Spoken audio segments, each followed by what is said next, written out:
You will hear a number of different recordings, and you will have to answer questions on what you hear. There will be time for you to read the instructions and questions, and you will have a chance to check your work. All the recordings will be played once only. The test is in 4 sections. At the end of the test, you will be given 10 minutes to transfer your answers to an answer sheet. Now turn to Section 1.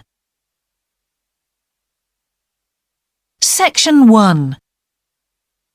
You will hear a man phoning to inquire about a job vacancy. First, you have some time to look at questions 1 to 4.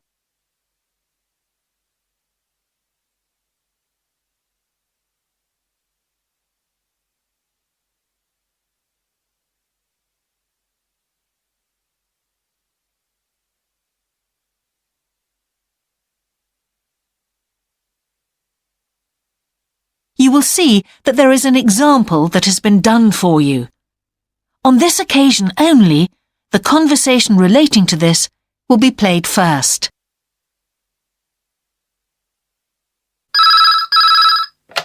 Good evening, King's Restaurant. Good evening. I'm ringing about the job I understand you have vacant. Oh, yes. The job vacancy is at a restaurant, so a restaurant has been written in the space. Now we shall begin.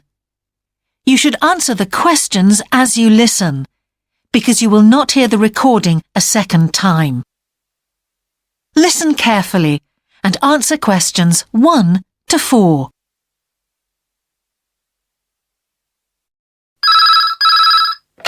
Good evening, King's Restaurant. Good evening.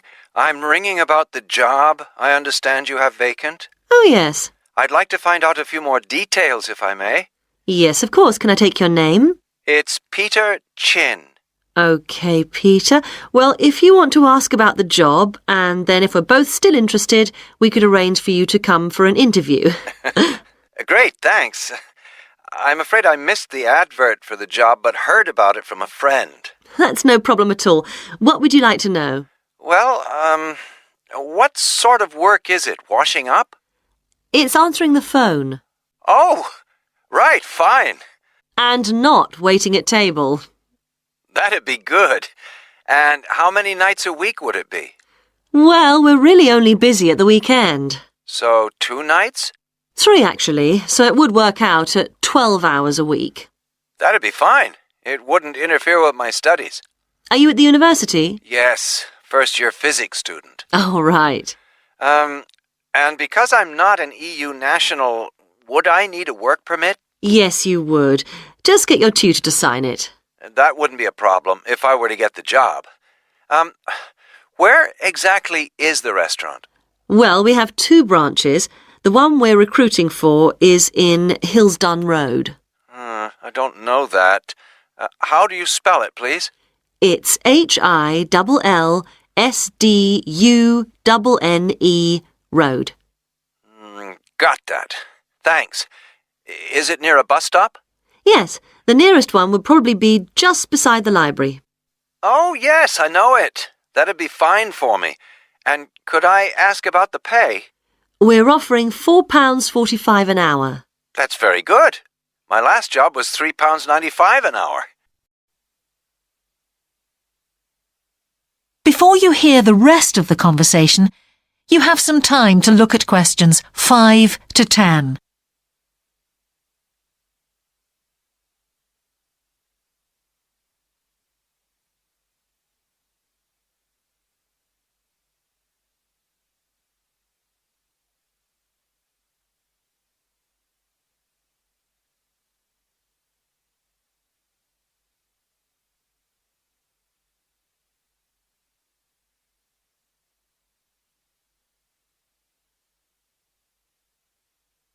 Now listen and answer questions 5 to 10. We feel it's pretty good, and we also offer some good fringe benefits. Really? Well, we give you a free dinner, so you eat well. Right. Better than hostel food. We certainly hope so. And we also offer extra pay for working on national holidays. Oh, that's a really good perk, isn't it? Yes, we think so. And then because of the difficulties of getting public transport, if you're working after 11 o'clock, we drive you home. Oh, that's good to know. Well, we'd certainly be interested in inviting you for an interview if you're still interested. Oh, yes, certainly. Could I just also ask what qualities you're looking for? Well, for this particular job, we want a clear voice, which you obviously do have. Thanks. And you must be able to think quickly, you know. Well, I hope I... So, when could you come in for an interview? We're actually quite quiet tonight. Sorry, I couldn't come tonight. Or tomorrow, I'm afraid. Thursday's okay. That'd be 22nd of October? Fine. After 5 p.m.? Yes, fine. Would 6 o'clock be okay? Perfect. And could you bring along the names of 2 referees? Yes, that's fine. No problem. Good. I look forward to seeing you. Oh, by the way, who should I ask for? Oh, yes, of course. Sorry. My name is Samira Manuja. Can you spell that, please? Manuja. Okay. I've got that. Thanks very much. Look forward to seeing you later on then. That is the end of section 1. You now have half a minute to check your answers.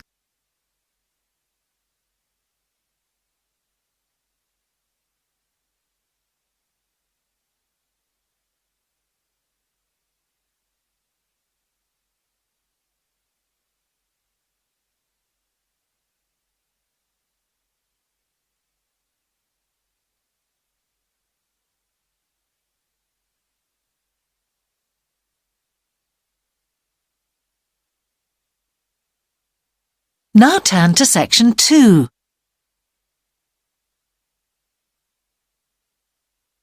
Section 2.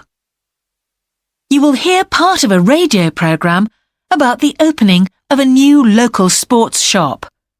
First, you have some time to look at questions 11 to 16.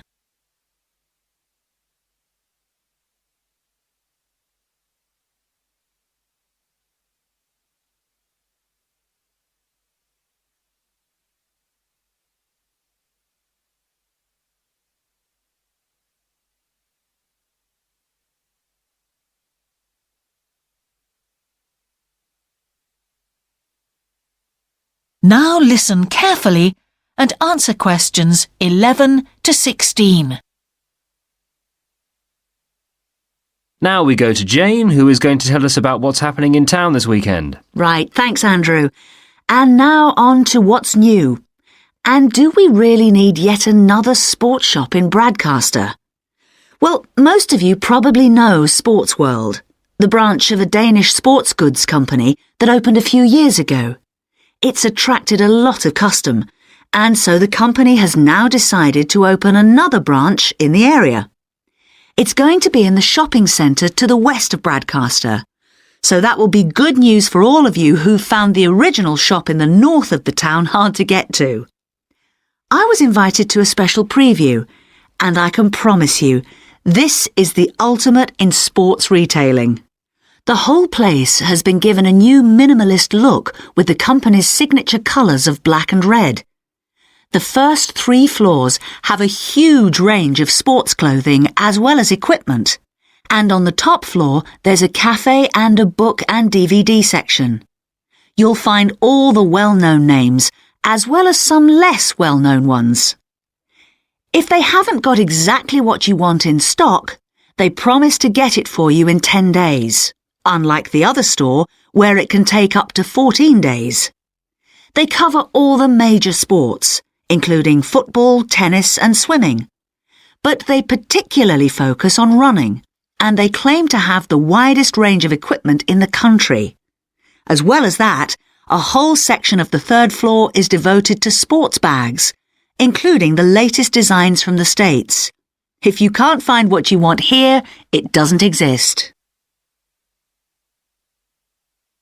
Before you hear the rest of the programme, You have some time to look at questions 17 to 20.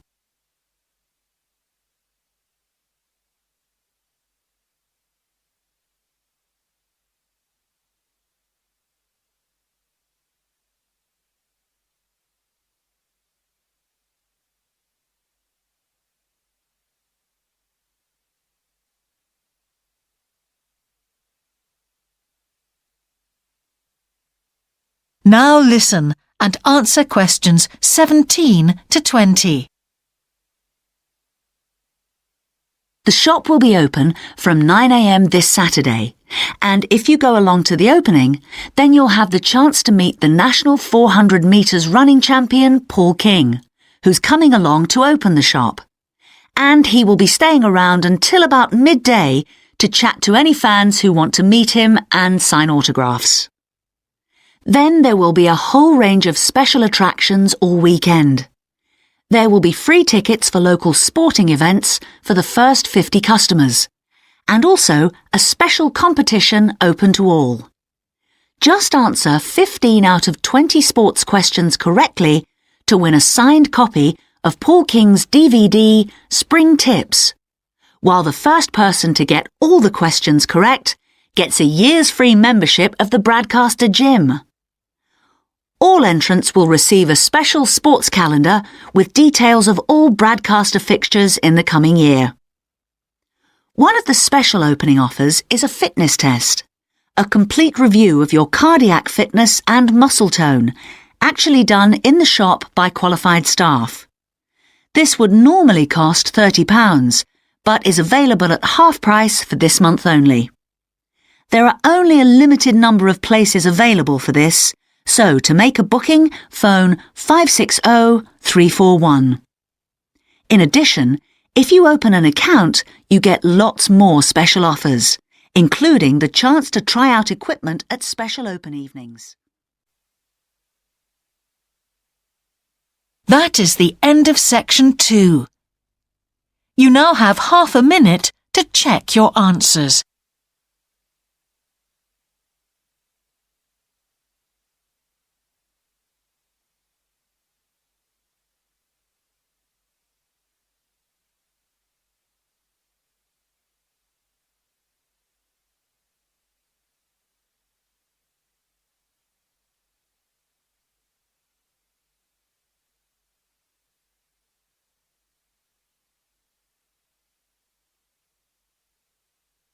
Now turn to section 3.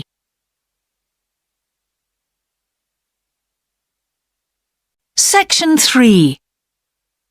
Two overseas students called Spiros and Hiroko have just finished the first semester of their university course. They are discussing with their English language teacher how they coped with the course. First, you have some time to look at questions 21 to 25.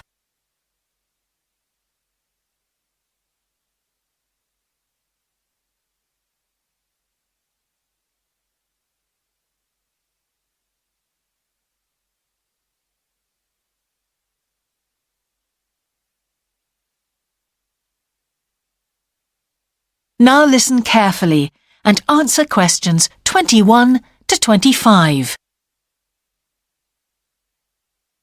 Before we start, Spiros and Hiroko, thanks for coming in today to talk about your recent study experiences, and congratulations to you both in doing so well in your first semester exams. Thank you. I'd like to discuss with you the value of the English for Academic Purposes course you did here last year before starting your university course. Spiros, if I could start with you, what parts of the program have now proved to be particularly valuable to you? I think that having to do a seminar presentation really helped me. For example, a couple of weeks ago in our marketing subject, when it was my turn to give a presentation, I felt quite confident. Of course, I was still nervous, but because I had done one before, I knew what to expect. Also, I know I was well prepared, and I had practiced my timing. In fact, I think that in relation to some of the other people in my group, I did quite a good job, because my overall style was quite professional. What about you, Hiroko? That's interesting. In my group, I was really surprised by the way the students did their presentations. They just read their notes aloud. Can you believe that? They didn't worry about their presentation style or keeping eye contact with their audience. And I remembered that these things were really stressed to us in the course here. So, how did you approach your presentation, Hiroko? Well, to speak frankly, I read my notes too. At the time, it was a relief to do it this way, but actually when I had finished, I didn't feel any real sense of satisfaction. I didn't feel positive about the experience at all. That's a pity. You know, although I was pleased with my presentation, I am not so pleased with my actual performance right now in the tutorials. During the whole semester, I've not said anything in our tutorial discussions. Not a word. Really, Spiros? Why's that? Do the other students talk too much? It's partly that, but it's mostly because I have had no confidence to speak out. Their style of speaking is so different. It's not the style we were used to during the course. They use so many colloquialisms. They're not very polite, and sometimes there seems to be no order in their discussion. Also, they are very familiar with each other, so because they know each other's habits, they can let each other into the discussion. You're right, Spiros. I have experienced that too. Before you hear the rest of the conversation, you have some time to look at questions 26 to 30.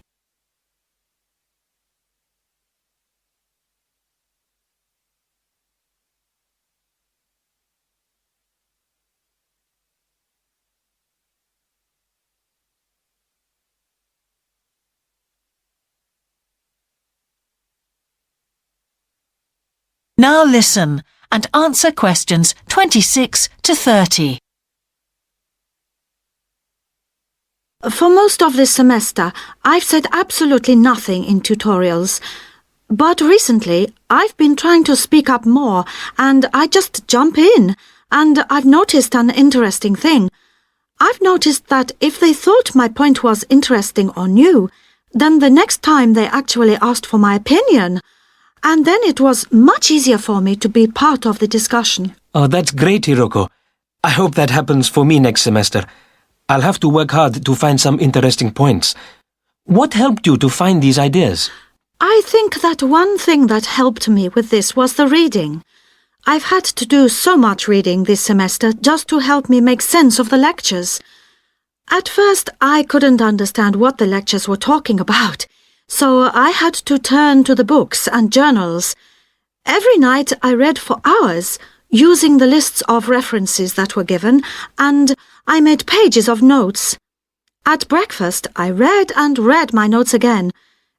This habit has helped me to follow the ideas in the lectures, and it's also given me some ideas to use in the tutorials. But I did so much reading anyway. I don't think there's any time left over for anything extra. My reading speed is still quite slow, though I'm much better at dealing with vocabulary than I used to be. What else do you think we could add to the course program to help with this reading problem? There's not really anything because it's my problem. I remember we were given long articles to read. We didn't like that, but now I realize that reading those long articles was good preparation for the things I need to read now. Also, in class, we regularly had speed reading tasks to do, and we kept a record of our reading speed, so the teachers were encouraging us to work on that. That's true, Spiros, but what we read could have been different. Sometimes in the English class, I felt frustrated when I had to read articles about the environment or health or education, because I wanted to concentrate on my own field, but we didn't read anything about engineering. So I think I wasted some time learning vocabulary I didn't need. But surely the strategies you were taught for dealing with that vocabulary were helpful? Yes, but psychologically speaking, I would have felt much better working on reading from my own field. What do you think, Spiros? Oh, I agree. That would have helped my confidence too, and I would have been more motivated. It was good, though, that we could work on our own topics when we wrote the research assignments. Okay, let's move on to writing now and... That is the end of section 3. You now have half a minute to check your answers.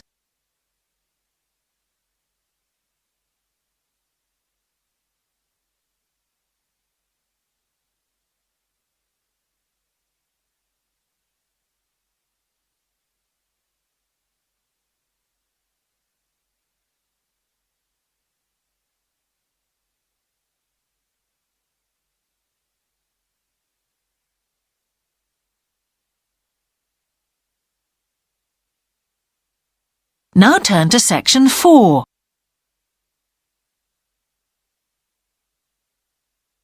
Section 4. You will hear part of a lecture about a problem related to the behaviour of certain sea creatures. First, you have some time to look at questions 31 to 40.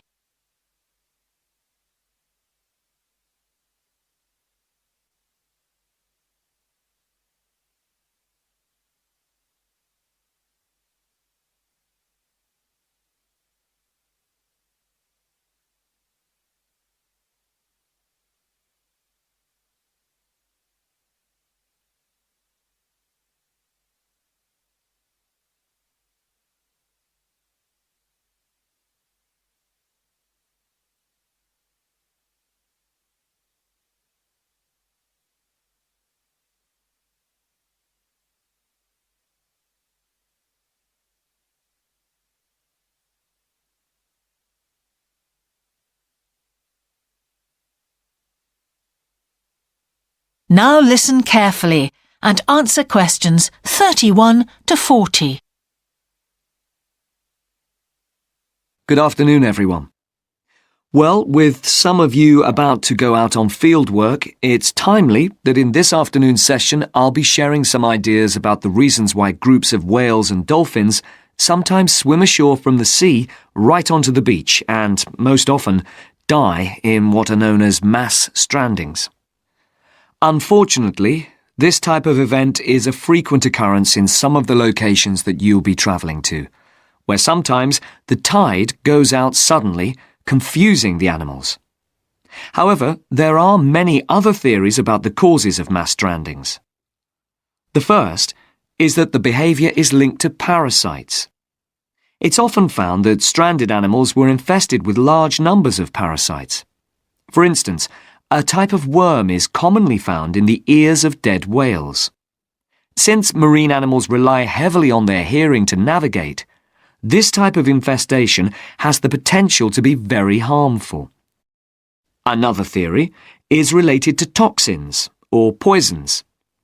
These have also been found to contribute to the death of many marine animals. Many toxins, as I'm sure you're aware, originate from plants or animals.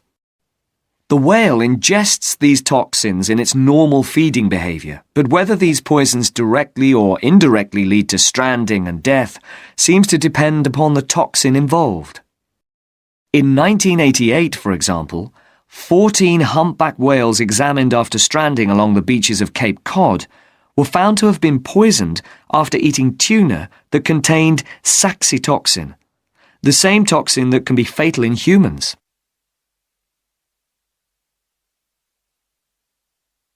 Alternatively, it has also been suggested that some animals strand accidentally by following their prey ashore in the confusion of the chase. In 1995, David Thurston monitored pilot whales that beached after following squid ashore. However, this idea does not seem to hold true for the majority of mass strandings because examination of the animal's stomach contents revealed that most had not been feeding as they stranded. There are also some new theories which link strandings to humans. A growing concern is that loud noises in the ocean cause strandings. Noises such as those caused by military exercises are of particular concern and have been pinpointed as the cause of some strandings of late. One of these, a mass stranding of whales in 2000 in the Bahamas, coincided closely with experiments using a new submarine detection system. There were several factors that made this stranding stand out as different from previous strandings. This led researchers to look for a new cause. For one, all the stranded animals were healthy. In addition, the animals were spread out along 38 kilometres of coast, whereas it's more common for the animals to be found in a group when mass strandings occur. A final theory is related to group behaviour and suggests that sea mammals cannot distinguish between sick and healthy leaders and will follow sick leaders, even to an inevitable death. This is a particularly interesting theory, since the whales that are thought to be most social, the toothed whales, are the group that strand the most frequently. The theory is also supported by evidence from a dolphin stranding in 1994. Examination of the dead animals revealed that, apart from the leader, all the others had been healthy at the time of their death. Without one consistent theory, however, it is very hard for us to do anything about this phenomenon except to assist animals where and when we can. Stranding networks have been established around the world to aid in rescuing animals and collecting samples from those that could not be helped. I recommend John Connor's Marine Mammals Ashore as an excellent starting point if you're interested in finding out more about these networks or establishing one yourself. That is the end of section 4. You now have half a minute to check your answers.